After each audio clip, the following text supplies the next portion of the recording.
in here. So last year, there was a bit of a debacle with Unity, which is a problem because it's the engine that I use to make literally all of my games. So I decided I wanted a change. I got the Unreal Engine. I figure a basic first-person shooter, you know, one of those ones where you run around and shoot at enemies that chase you, wouldn't be too big of a deal. You know, I could get it done in a couple of weeks. It's...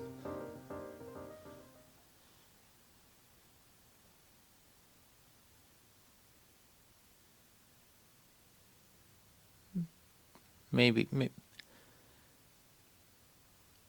Godot will love me. So we start by creating a new project and just getting a sort of hang of things, you know, just looking at it and what is this? What is that? But I looked up a couple tutorials and got something built up pretty quickly. Behold, I have made a chair that spins. And normally when building a first-person shooter, I start with my pills. All of my pills. I love my pills. But that's a strange thing about the Unreal Engine is it just has a character built the way they expect you to be building them, already set up for you to use.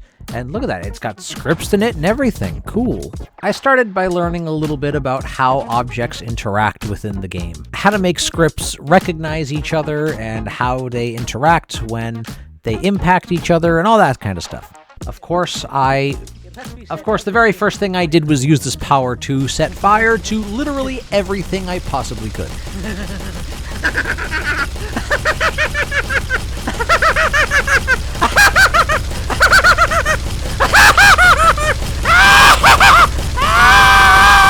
Where there's fire, there's health concerns. For us to have health concerns, we need a health system. I decided that I wanted to do something a little different than standard HP.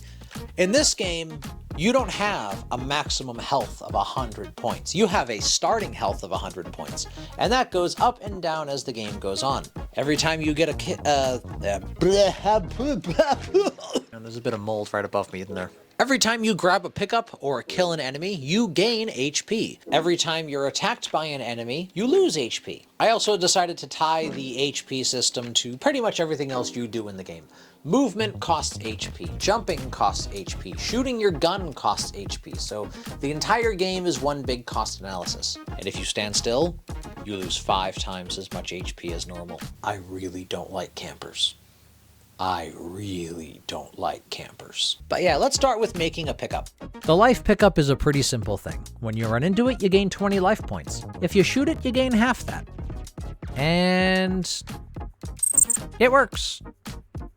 I'd love to show you some cool footage of me making the enemies that chase the player around, but I forgot. Basically, I took the player character model and just replaced the player input with an AI that chases around the player, and once it gets close enough to the player, it explodes and deals damage. And that's not what a tutorial told me to do. I definitely knew what I was doing. I got a book. And then I used that basic enemy as a template to make other enemies that have different features to them, but all operate basically the same. Early on in learning how to use Unreal's blueprints, I decided to take a break from the tutorials and try writing something myself, both because it builds up confidence in one's own abilities and because you often learn things that you didn't know before. So I built a spawner that spawns lights every few feet and then sets their color based on their position. One blueprint that cycles through the color over time later, and I had my own RGB level. I thought it was really cool, but my GPU was screaming at me. This is the point where the game went from something that I was just using as a learning tool to something that I'd actually like to show off to people, because I made a change to it. I removed all of the lights because it was not performant at all, and I put them inside the enemies. And then I removed all other light sources, so the game is pitch black except for the enemies. It looked good. It looks so frickin' good. I am a master of art. Programmer art, but art nonetheless. After that, I added doors, because, you know, every game needs just a little bit of claustrophobia, you know? And there are also some gates that you can shoot down, just to add one little extra layer of separation to different parts of the level. This new camera is like really smooth motion on the screen. Wonder if that'll translate into the video. Now I need the game to start out easy when you first spawn in, and then over time get more difficult. And that was actually pretty easy to handle. I set it so that certain enemies will only spawn when your score goes above a certain threshold. And that threshold slowly lowers over time, so eventually you'll be facing them whether you want to or not. There's a very large invincible enemy that will chase you around and slowly pick up speed, and the number of pickups slowly dwindles as the game goes on. With all of these in place, the game just slowly gets harder until eventually you die. And your time survived is your final score. All right, so we have an art style, we have a goal, we have enemies. Now we just need a place to put all this stuff.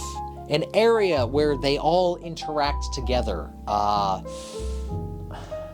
level, if you will. So the engine has been crashing on me because I have been trying to build the nav mesh, and apparently that requires a decent amount of memory once your map gets over a certain size. So I need to get more RAM. I ordered some refurbished stuff off Amazon. It's RAM. It's a RAM stick. It should be fine.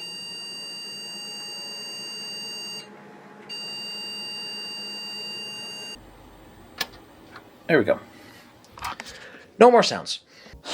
Now, I suck at level design.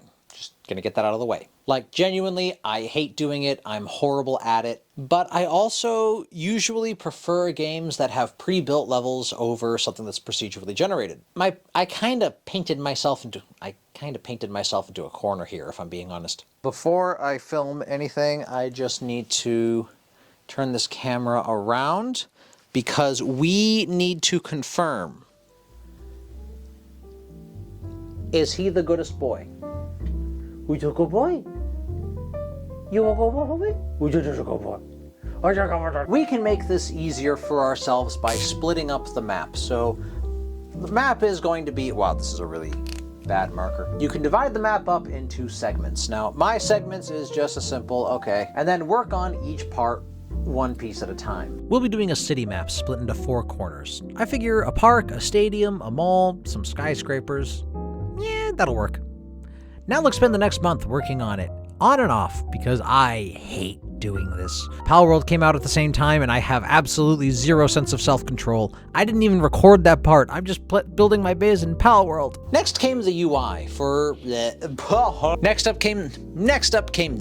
Next up was the UI. My original plan was just to leave it as is. At the top center of the screen, there was a timer, which was basically your score, and your HP, which is, your life, how long you have left to play the game.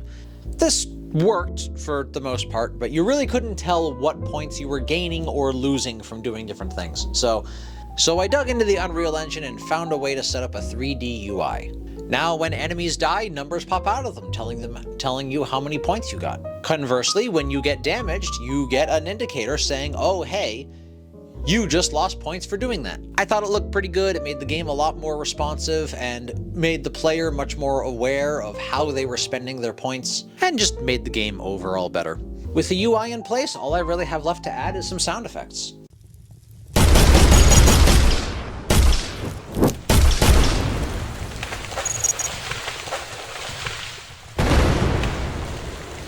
Also, I have bad news, guys. Mom is tired, so we're having the Unreal Engine's example music for dinner.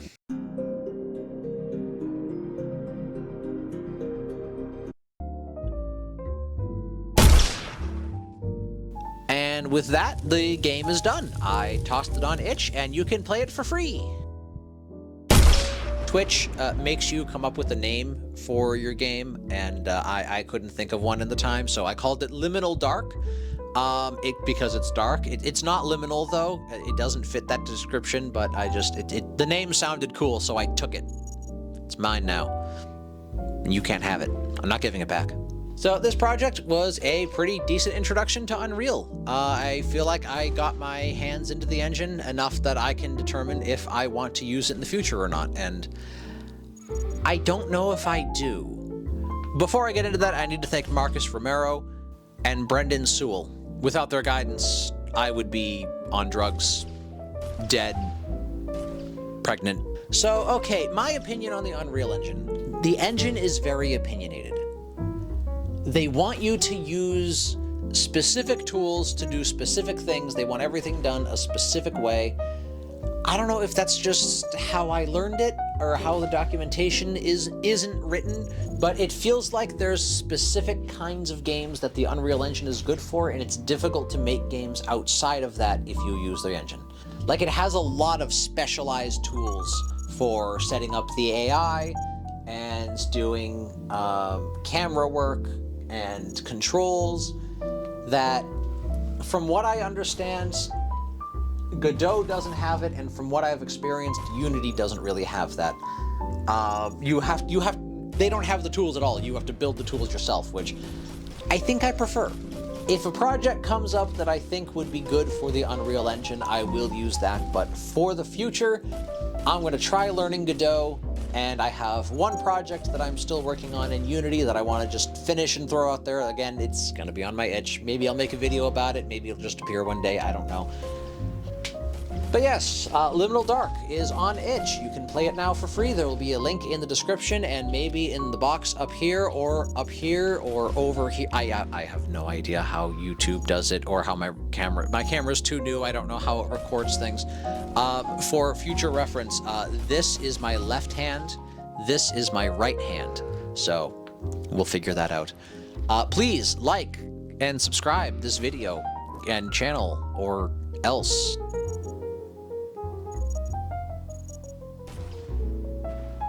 Okay, we're done.